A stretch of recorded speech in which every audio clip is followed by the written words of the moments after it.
Hi, this is Frank Fox. I'm the writer and director of Zero Feet Away, and this is the audio commentary. So if you haven't watched the film yet, I'd suggest turning this off.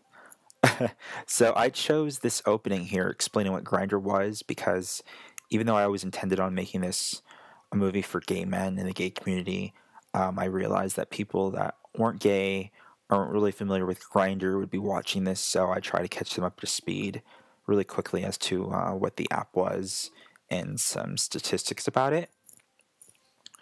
And here is my lead, Max Cutler.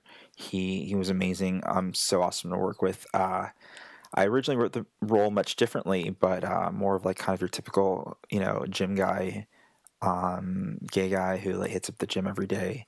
But he came and he auditioned, and his personality blew me away. I love the quirkiness that he brought, and it kind of, I think, opened my eyes as to, you know, um, made me think about other gay men that aren't necessarily shower scene that you wouldn't see on screen necessarily. Max is not gay, but he did his homework.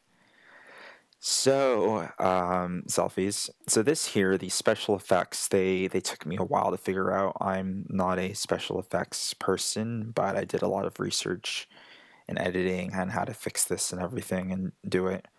Um, we're about to meet Joe. He's a really good friend of mine, and he's an actor, and I have always wanted to work with him, so I made sure to bring him onto the project. I really wanted him to be in this somehow, so I wrote this little role for him because I thought he would do a good job, and he's great. He's not in it enough, but I think he plays the role well. He gives good phone. Max and Joe never met each other till the last day of shooting, and even then it was for a brief moment. They never spoke with each other over the phone here. This was just all faked. um, the idea for Zero Feet Away, I came up with it about 2 years ago. I One of my favorite movies is When a Stranger Calls, and I'd never seen that many, maybe one or two gay horror films. So I really wanted to make something special and something that was modern and that spoke to my generation. So I decided to do something about Grindr. It's like, what if you got online and you met the wrong person? I think that's pretty. It's happening now, but the dick pic.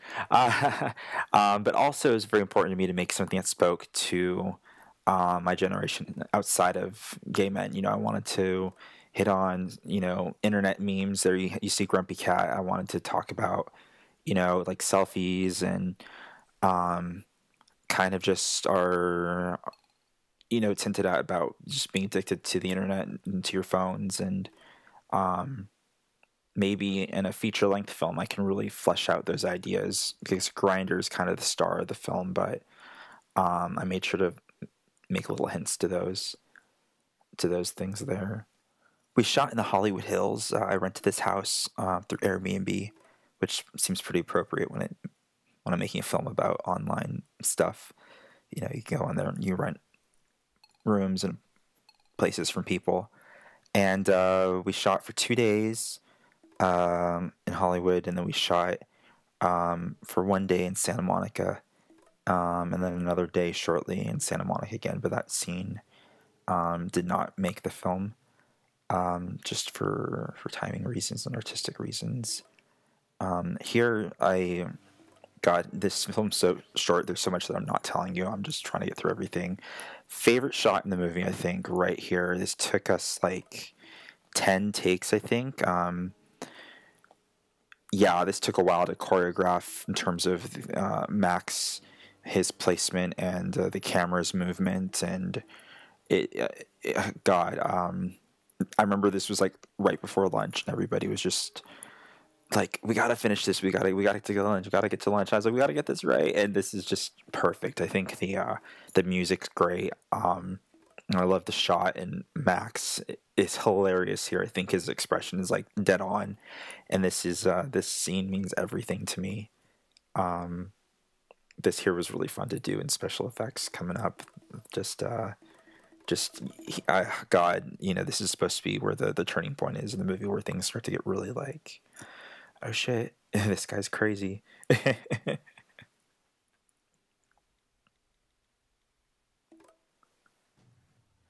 So my cameo is in about 4, 3, 2, 1, and there I am. There's me and Joe. We are in the phone booth right in front of the Cock and Bull where we shot. And that was interesting. No, that's no big deal. Joe and I are friends, and if anything, I think it made things easier for him because I was looking to cast other people, and because he knew me, apparently it was easier, not so awkward for him. That role was kind of in the limbo. I had been talking to a few people, and it just I never was able to cast anybody, and it came to a few hours before filming, and I was like, all right, I'll step in. I will make my Hitchcock cameo, and I will be, I'll be the best kisser that I can be. This is another shot of mine that I think I love it. I'm just my DP is Derek Lemos. Thank you, Derek, for making the film look beautiful. You did a great freaking job. I'm just so pleased with how everything came out. This was supposed to be probably the most suspenseful moment in the movie. I really tried to make the movie not slow, but I wanted it to take its time, and but I also gave myself a time limit. I didn't want this to be a long movie because I understand that it's a short film, and the whole point of a short film is to be short.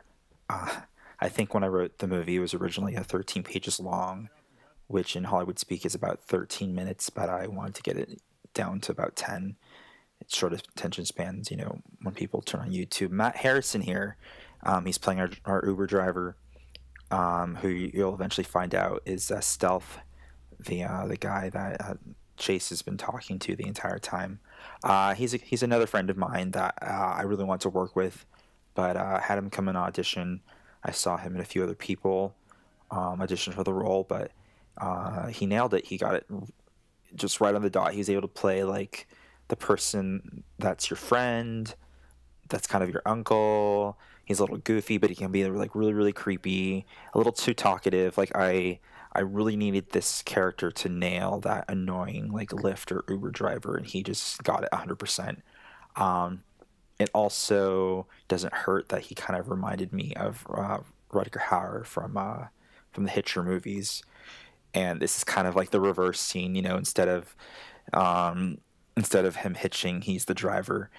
And I wanted to keep the shots for this scene really tight, just because to me nothing else in the environment really mattered. All that mattered was the conversation that was going on between the two characters here, and I really wanted to keep it inside the car to kind of just make it very like claustrophobic and do my best to make you feel awkward.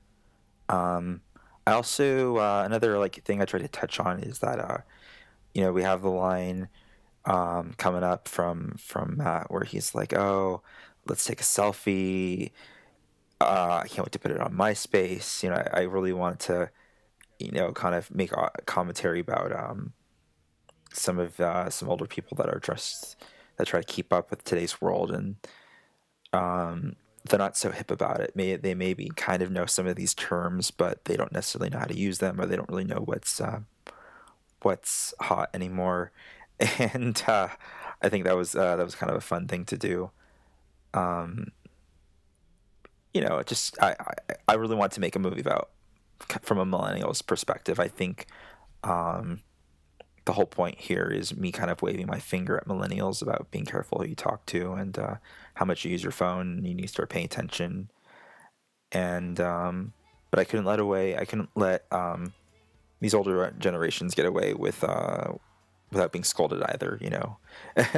God, the movie's over. I can't believe it. I have so much more to say. For instance, like the battery that you were seeing throughout the film, I know you saw it kind of flash out there. That was meant to represent Chase's like battery life on his phone and his own life. I mean, once you get to the end, you see that it's in the red, and then it's eventually gone. And the ending, I always knew the ending was going to end just like that, because I'm always about being interacting with the audience, and I think it's important that the audience knows something bad happens to him, but whatever that is it's up to them. Last minute thank you to my producer Nairi. Yeah, I love you so much, and Jessica, my AD. Thank you.